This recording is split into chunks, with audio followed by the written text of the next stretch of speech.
Gaming's best portrayal of mental illness, milk inside a bag of milk. Did you bring the milk?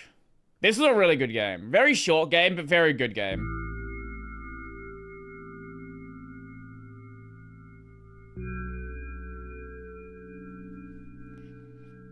Like, I still don't understand 90% of what fucking happened.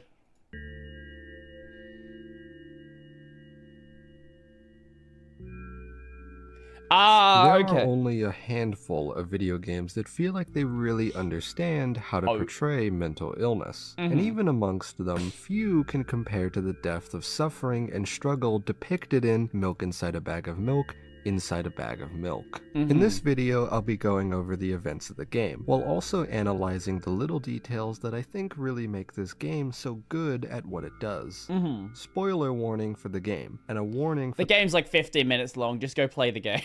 the topics of today's video: mental illness and the experience of being Wasn't this one you played on stream? Yes, I played this and the sequel on stream. The sequel is vastly better.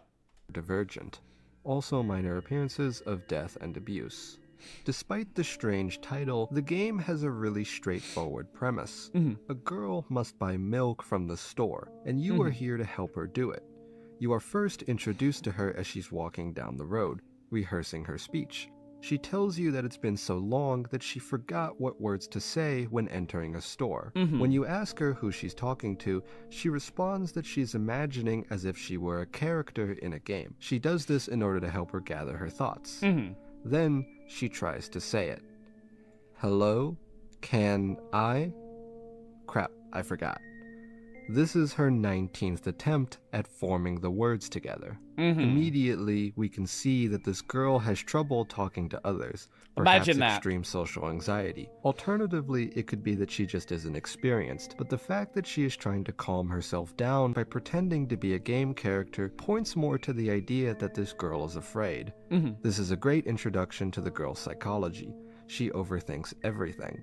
The mundaneness of the task is also a great showcase of the fact that mental illness doesn't just appear for big scary events. It's a pervasive and debilitating fact of life. Continuing on, for the 20th attempt, she manages to say, "Hello, can I get?"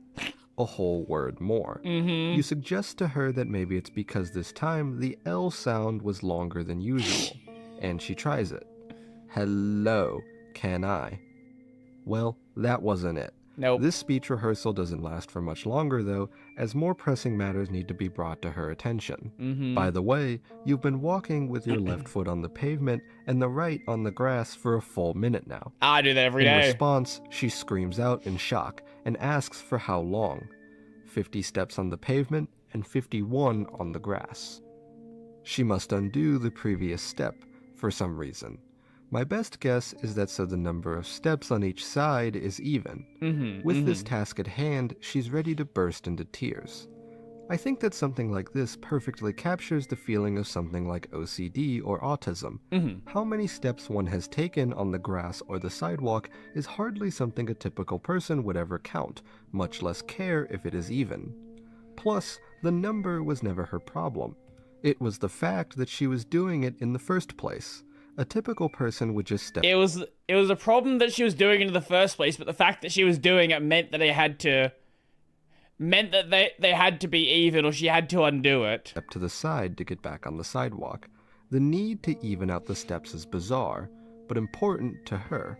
You try to instruct her on how to put her foot back to the previous step, but she doesn't get it. She needs you to rephrase it.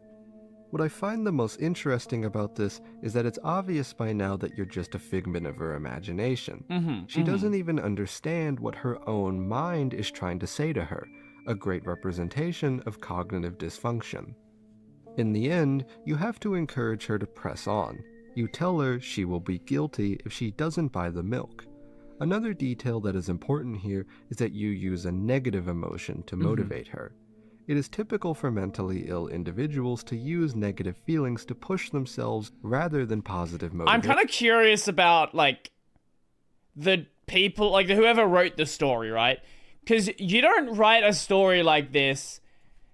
You know, it's kind of like how anyone who writes good horror is gonna be a little bit, like... There's gonna be something a little bit wrong with them, right? Like, the best Stephen King material, he doesn't remember writing.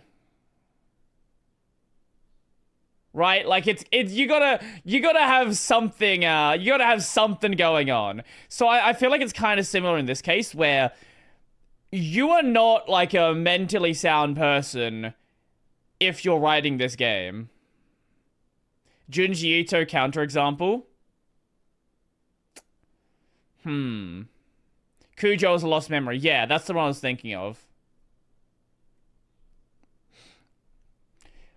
Why is Junji Ito a counterexample? I actually don't know much about Junji Ito the person. So, like, Temple OS. Yes.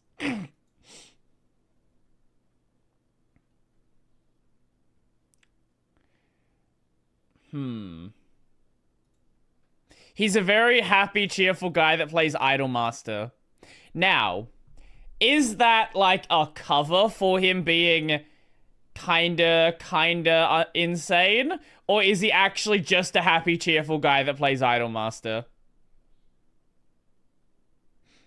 Maybe, who knows? Either you're not mentally sound or weren't at some point in the past. Exactly, yeah.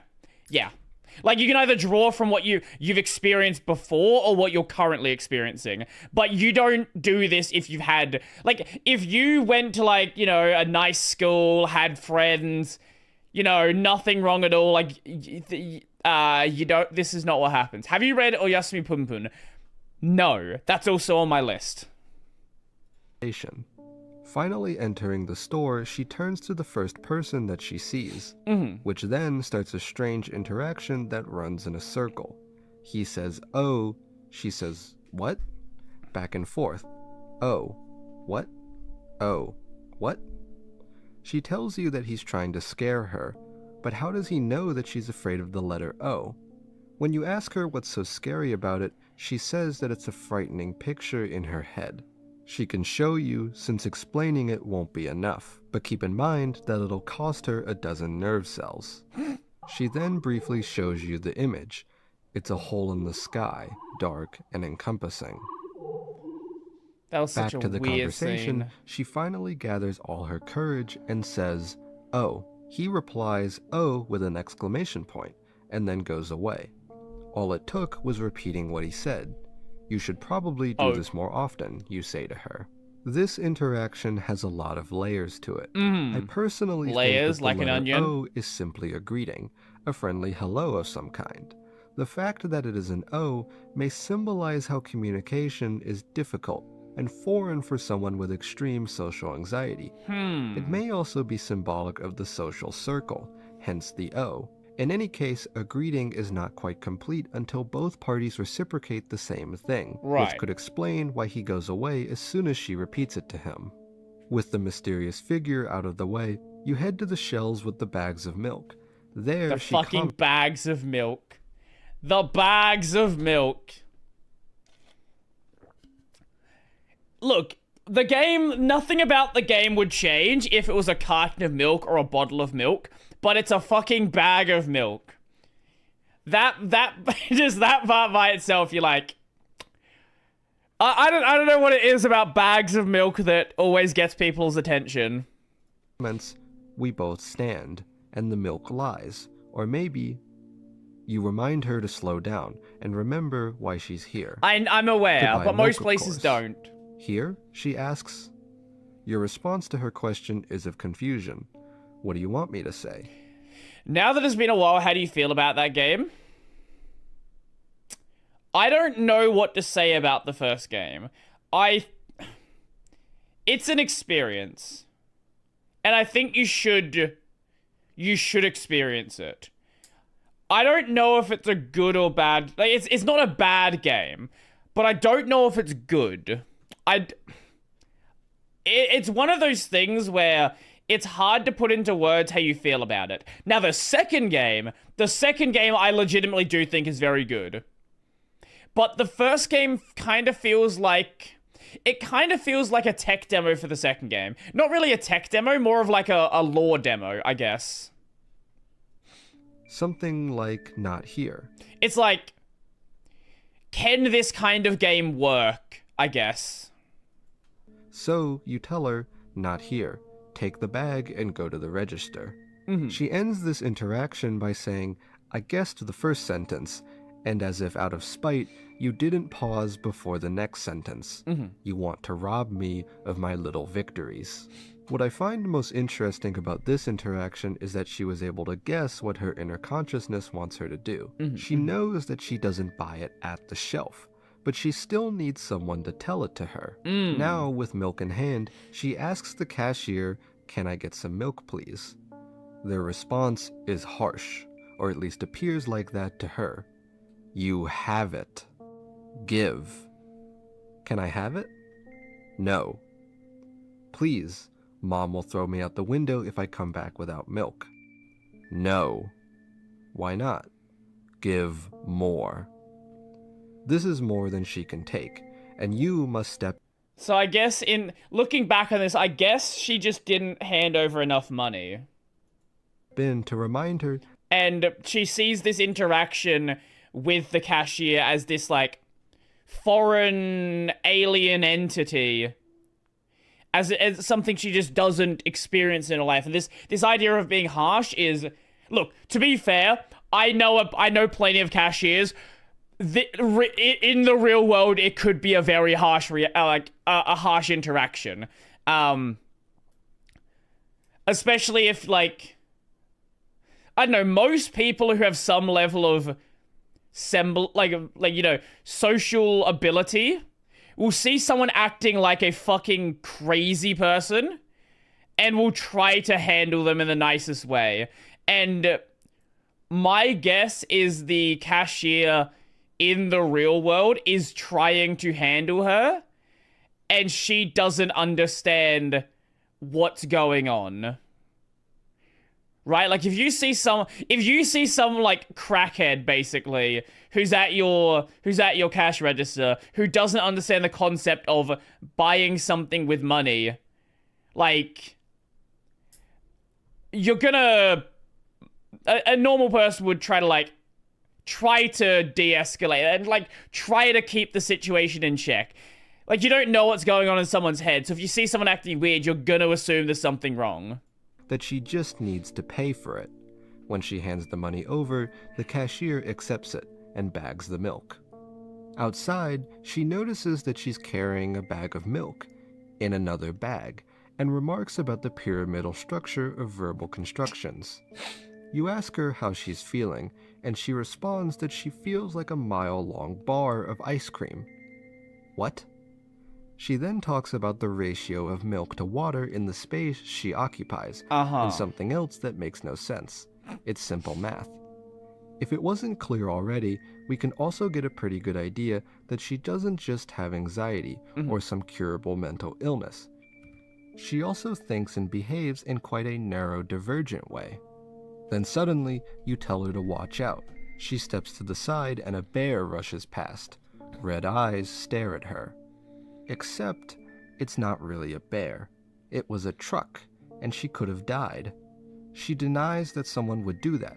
Why would anyone want to hit a girl carrying milk? If you say that the world is cruel and dangerous, she says that she's not in the world that you're talking about. Next is a section at a crosswalk. She reflects about how she feels the world adjusts to her in weird ways. Right. When she's in a hurry, all the traffic lights turn off helpfully.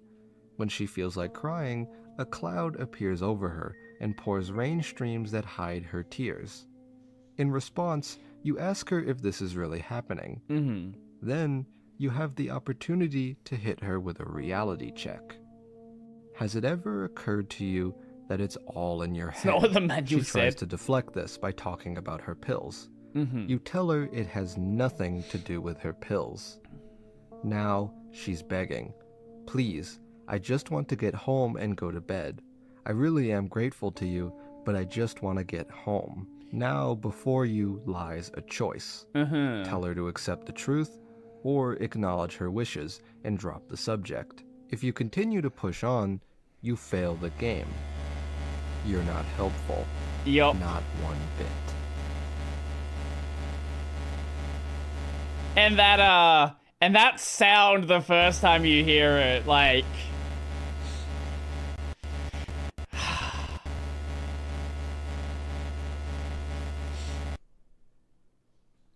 This was my first and only non-intentional fail in my playthrough.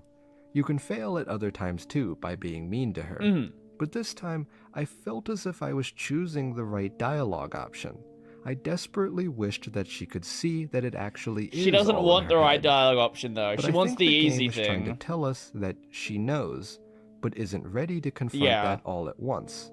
She can barely buy milk. You can't ask too much of her. This is quite an impactful scene to me. It made me stop and reflect upon just how different I am from this character, and how difficult it is to help someone with mental health issues. On the other hand, if you stay Yeah, quiet... this is like... As much as it's important to, like, you know, be nice to someone you know who has mental health issues, there comes a point where they are too much to handle. And there are some people who are saints who will help along every step of the way, will never let down. But, like, I think a problem that a lot of people run across if they do have any sort of mental issues that affect their social abilities is not everyone is a saint. And most people, their ability to deal with you is eventually going to run out. And if it seems like someone is never going to improve upon the position they're in, like, yeah, it might be harsh, it might be like, oh, like, you can't leave someone behind, but, like, you have your own life to live as well. And some people are genuinely not... You genuinely cannot save them. There is nothing that you can do that can make any difference, right? If that makes sense. As she wishes, she decides to sit down and have a heart-to-heart with the person reading this, referencing back to the idea that she's pretending to be a visual novel character. That's sad. I It realize is, that I'm but it's the becoming truth. crazy. The medications are becoming less and less effective. Ultimately, I hope that things will happen painlessly. She then asks if you understand her. You must type in yes for her to continue. She talks about how she's not the model protagonist, and how she hasn't read many visual novels. She regrets it, because now it costs her a lot of effort just to distinguish between letters and words. She also says that she doesn't want to name her diagnosis, and wants you to see her for who she is. Even though she made you up, don't take that away from her. This scene was beautifully written. I think that this is relatable to almost everyone with some sort of condition. To have accepted that you know something is wrong with you, but still want to be seen as a person, Right. not as your flaws. That's a problem that a lot of people have, where they do want to be seen by their flaws. Like, again, right? Like, the people who, like, in this character, she's clearly trying, like, she knows how bad things are, and she knows how difficult it is to improve, but she wants to improve. There are people out there who, I don't know if pride is the right word, but there are people out there who, like, their entire identity is wrapped up in the fact that they have problems, and they don't want their problems to be fixed. And this is another thing that people need to come to terms with as well, right? Like, there are people who not only can't, like, you can't make any progress with them, but there are some people who are not worth wasting your time on, because they do not want to be fixed. They do not want to make any progress. They want to have whatever issue they have. And this might sound crazy, but there are people out there who are like this.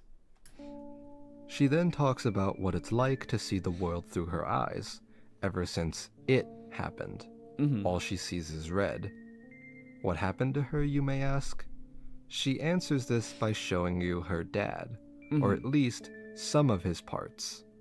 She reflects upon how she has a difficult family, but she never would have thought that this would happen. He jumped out of the window and died. It was her last memory, and then a long gap.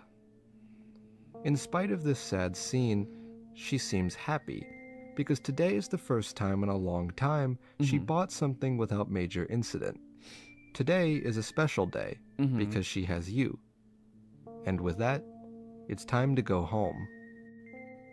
As she goes to her apartment, which is on a high floor, she hangs over the railing. She says that in repeating this action every day, she has stopped being afraid of heights. And since the medicine wore off, she can enjoy the silence. When she is under the influence of the medicine, her mind makes terrible dissonance sounds. Finally entering the apartment, her mom appears. "Did you bring the milk?" She tries to say hi to her mom, but is met with the same question again.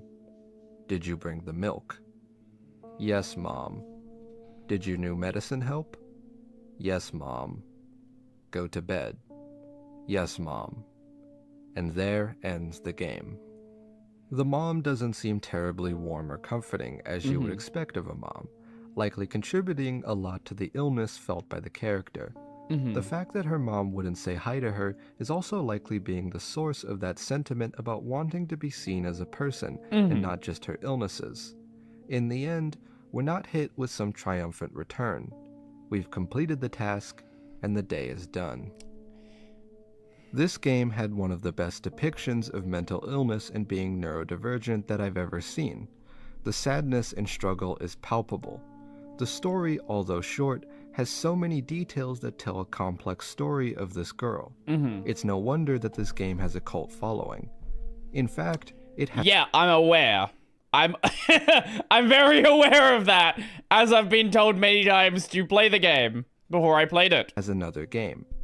A sequel that picks up exactly where we left off in this game.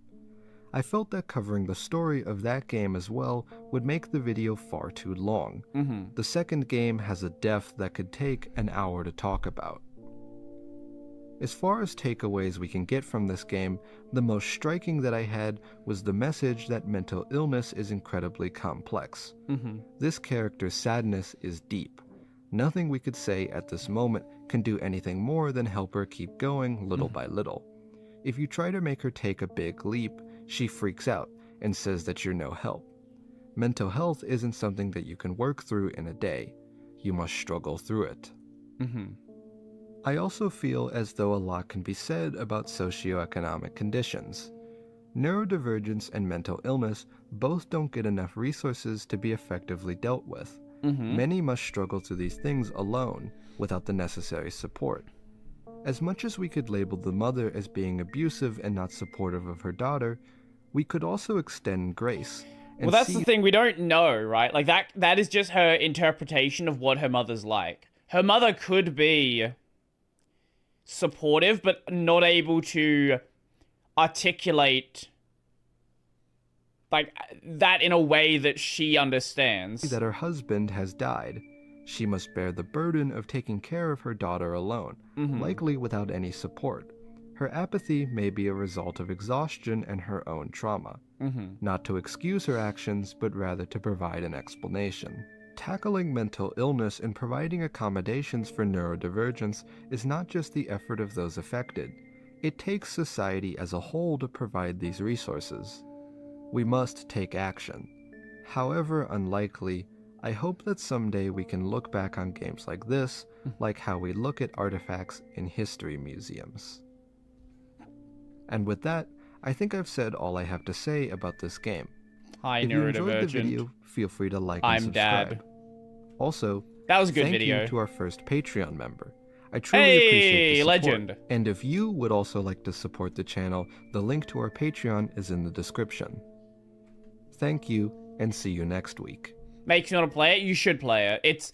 Isn't it like it's like $1 or something. It is not an expensive game at all. That was a really good video. Yeah. I recommend you play the game and then immediately play the second game. Maybe not immediately, maybe take a day. Like, sit on the game, think about it. It's one of those games that you have to just play. Like, don't do that thing where people play with, like, a stream in the background or listening to music. Like, just play the game. Turn your secondary monitors off. Move your phone away from you. Just play the game. I'm not watching the PewDiePie video. I literally made a 46-minute video on my main channel about that. Yeah, that's really good.